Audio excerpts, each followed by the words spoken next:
So ayun, okay KGX, kamusta tayong lahat? Burahin lang natin to. Burahin lang natin yung mongoloid nating guhit dyan. So still no, kung mapapansin natin sa 1 week time frame, no? 104,800. Ngayon, kung tinitingnan natin to, no? After 1 week at above siya ng 104,800, no? Possible lumipad na yan mga idol, no? Tayo ang ginagawa lang natin ngayon is nag-ano muna tayo, no? Nag-chill muna tayo kasi bumili tayo ng Ethereum ulit, no? Sabi ko nga sa inyo, no, yung 400 is tinabi natin, yung Ethereum natin is 200, no? 200 tuloy, 2 ETH ang binili natin. Ang dami nagsasabi na wala na naman na ganyan, no? So alam mo naman ang Pinoy. So ayan, no? Ito yung ating ETH, okay? So ayan, 2 ETH. Okay, ito yun. So ayan yung binili natin ng 2.565. Okay? So 2.565. So ngayon, TA tayo ngayon kay Bitcoin, no? So kay BTC natin, kung tinitingnan natin si BTC, still dun pa rin tayo sa area na yon. Ba't ganun? Spot BTC. No, dun pa rin tayo sa 104 talaga. 104.8. No, ayan yung nakikita ko dyan sa 104.8. So kapag yan, lumagpas dyan after 1 week, okay na yan. Goods na yan, mga kapatid, no? And then, punta tayo kay ETH, no? I think ETH ang pinakamalapit sa kanya. Ito, tignan nyo to, ha? Ito yung guhit natin kahapon. Ang target talaga natin is 2,830. Ito yung sinasabi natin, no? Pero hanggang saan umabot si BTC, si ETH? Hanggang 2,7... hanggang saan ba siya umabot? 2,738.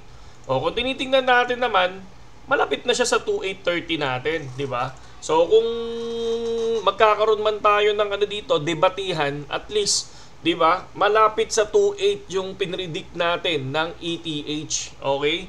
So ngayon, ano yung magiging natin dito ngayon? Magiging support natin. Ako kasi sa 4 hours time frame, ang pinakamalapit sa kanya ay si 2,558, no? Possible, baka 2,558 to, yung maging support nito, baka balikan yan, no? Tapos sabay biglang bumaba yan, no? So pag bumaba yan ng area na nasa 2,4, maglo-long position ako with high margin, mga kapatid, no? Pero kapag bumaba yan ng 2,5, siguro magpapasok ako kahit na 100 USDT long position. Pero kapag 2,4 ang inabot niyan, bibili ako ulit ng ETH, tapos papali pa rin natin ng long position yung I think 300 USDT ang puhunan natin, maglo-long position tayo, no? So yan lang yung nakikita ko kay ETH, mga kapatid. And then kay Pi Network, si Kuya Pi, tingnan nga natin si Kuya Pi natin. Ako basic lang talaga ako mag-TA, tinitingnan ko lang yun yung mga dinadaanan eh. Yung iba nag-aaway pa sa mga sa mga pattern, nag-aaway-aaway pa mga lintik, di ba? Parehas namang wala namang 100%, no? Away-away pa eh. Daming nag-aaway sa Facebook ngayon tungkol sa pagalingan sa TA, no? Akala mo talagang professional. Pero okay. So nakikita ko dito si 1333. Yan. Yung area na yan na nakikita ko dyan. 1333. Tapos support natin tong area na to.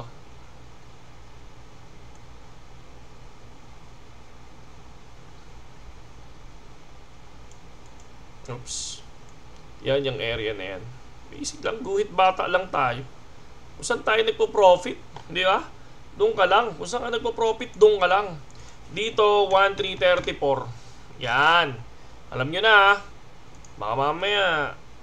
Yan. 1334 ako dito. Maglo-long position ako dyan. Pag nag 1334 yan si kumpare natin. Di ba? So, kahit na mataas yan, di ba, sabi nila, uy, lumipad ako, naglo-long position ako dyan. Pero dapat, magka-plus ka. Di ba? Ganun talaga eh. Wala namang 100% na TA eh. So, yan yung support. Pag bumaba dyan, pwede ka mag-short position. No? Ang lupit nga ng history ng Pi natin eh. Tingnan nyo yung history ng Pi. Ayan, no? Ito, ayan o. Tingnan nyo yan o. Yung time na binabash ako sa Pi, sabi ko babagsak ang Pi, ayaw magsiniwala. So ayan, laglag. Ayun, lumaglag yung guhit bata natin, di ba? So, and then lumipad. Okay, so tumigil na ako kay Pi Network kasi nga, ang boring i-trade niya na nakaraan. And then ngayon, sabi ko, possible dito sa area na to, 0.7, lumipad hanggang ganyan. Possible, pagka na-break si 1.2, lumipad na naman. So, yan, no? So, ngayon, biglang bumagsak. Hindi ako nag-predict ng babagsak kasi nga, nakapokus ako kay Ethereum. Ngayon, kung titingnan natin, sideways siya. So, reject dito. So, trying to break. Wala naman. So, I think 1.34 ang ating resistance dito. Pero pag nag-bounce dito yan, possible, baka bumagsak ulit yan dito. No, ngayon, pag nakita nyo lumagpas, okay lang yan. Tapos, TP na ng 30%, 40%. Tapos, kapag bumalik at binaba ulit yan, possible yan. Mag-short pa ko dyan. Pwedeng bumaba ulit yan ng 1.04. No? Yan yung nakikita natin dyan, mga kapatid. Okay? So, TA natin kahapon, sobrang daming profit kahapon. Pero, yung uling TA natin, si Brent, no? Yan, si Brent. Si Brent, basta si Brent, tsaka sino ba? Eto, si CFX, no? Talo kami dyan ng 30%. Dalawa yung talo namin, no? Pero ako, ang attitude ko kasi sa trading, kunyari, nagbigay ako ng TA. No? Eto, ano lang to, sa akin lang to, no? Ayan. No? 0.31, 31%. Ang ginagawa ko kasi, kunyari, for example, ito, no?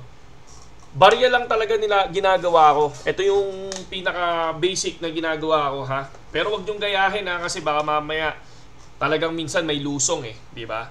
Pero ako kasi, sa isang token, ang puhunan ko dyan, minsan 50 USDT, 70, ganyan, no?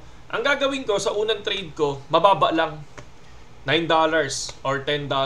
Baba lang. Kung ikaw, kung 1,000 pera, mauna mong i-trade 200. Di ba? And then, pag nakita kong umangat yan ng 25 to 30%, magpapasok ulit ako ng 10 USDT. Pang! Biglang kakalahati yun. Tapos kapag biglang lumipad na naman ganun, papasok ulit ako ng 10 USDT. Ganun ang ginagawa ko. Sinasalo ko siya. No? Nagpapasok ako pa kunti-kunti. Ganun yung ginagawa natin. And then, kung mapapansin nyo, di ba sila talo? Tignan nyo ito yung sample. Ito yung kay Brent. Pumasok kami, ganyan, yung 0.83. Tama? 0.83 yan. Ngayon, anong nangyari? Tingnan nyo yung sa akin, 0.80. Kasi nung bumaba yan, hanggang 0.80, sinalo ko siya dun. Ngayon, nag-recover, 0.82. Nag-profit tayo ng 31%. Ganun yung ginagawa natin, mga kapatid, no? Kapag ka nag-negative yung TA natin, no? So, syempre, do your own research, take your own risk. Yun, ano ko lang naman yun, no? Kung paano lang ako nagtitrade. Kasi, ang ginagawa ko talaga, no? Kunyari, 100% ang puhunan ko. Yung 30%, bibigay ko yan. Okay, 30% ng puhunan ko, babasag ko. Hindi yung puhunan ko ang ilalagay ko agad. Kunyari, 100 USDT. Hindi 100 USDT. So, ang gagawin ko, $30. Bang! Kapag umangat, kapag bumaba, pasok ng $10. Pasok ng $10. Pasok ng $10. O pasok ng 20. Pasok ng 20. Ganun yung ginagawa natin. Kapag kunyari nakuha ko na yun, yung $100, napasok ko na lahat, cut loss ng 20%. Ganun ginagawa natin. So, sa akin lang yun, hindi yun sa inyo, no? Kasi minsan, ayaw nila nung ganun. Kasi nga, dahil 30 yung una mong pinasok, lumipad, pinanghihinayangan nila, no?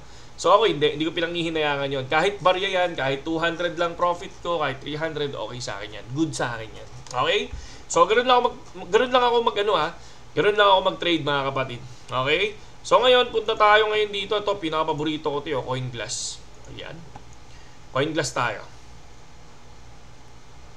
Boom! Hala. May liquidation sa ilalim, May 83 million na need i-liquidate. So, sana magkaroon ng storm dito. So, pag nagkaroon ng storm dyan, possible baka lumipad dyan. Ilan na ba presyo ng BTC? Pero pagka bumaba yun doon, rebound yun. I think mag-rebound yun. So, yan. So, si BTC ay nasa 103.8. Okay? So, tingnan natin kung kaya niyang pasukin ulit yung ating resistance, no? And then, kung tinitingnan naman natin ngayon, eto. So, may mga nakita ako mga pogi dito ngayon. Ayan, breaking news, Trump just said, I'm a big fan of crypto. Ayan, no? I'm a big crypto fan. Yun pala yun, no? He is bullish, no? Pero Kita mo, sinabi lang ni Donald Trump, history Bitcoin, konting salita ni Trump, biglang lumilipad di ba? So, Ethereum, ilan ba Ethereum? Check natin, kanina nasa 2.59, parang 2.59, ngayon, ETH. 2.604 na siya. Okay? So, yun lang AGX. At saludo sa inyo lahat. Kung gusto nyo pumasok sa Telegram, nandiyan dyan yung link natin sa description. No, dapat under kayo ng BitGet. Para at least, pasok kayo sa Telegram. Sabay-sabay tayo mag-TA. May talo. Matik yun. May talo. Okay? Hindi 100%. Okay? Hindi 100% ang profit. Okay? Tandaan nyo yan. Saludo sa inyo lahat.